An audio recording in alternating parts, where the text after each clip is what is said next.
Ang dami namin nag-gather na data. Hindi nagagamit kasi hindi pa prime time lang naman yung ibang balita. So sayang yung nagagamit na impormasyon na nakukuha namin mula sa komunidad. So, nag-evolve na yung ganung konsepto. Mayroon na kaming ibang iteration before, pero hinug na ang panahon ngayon dahil may AI. So, tatlo yung aming formula, yung information, data, at kwento, story. Kasi malaga yung narrative, malinaw, may kwento yun ato. Pangalawa ay komunidad. Yun ang napakahalaga. Dahil hindi lang sila vulnerable, mag-agency sila to change the situation. To be resilient, to be prepared. And three, ay yung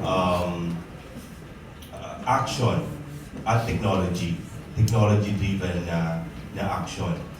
Meaning, right ng panahon, may AI, napapabilis ngayon ang pag-verify, pag-gather ng information, pag-aggregate, at ngayon meron na nga tayong CRM, Community Relations Management System, yung ating platform, at tinitest na rin natin para sa mga volunteers para ma-engage sila.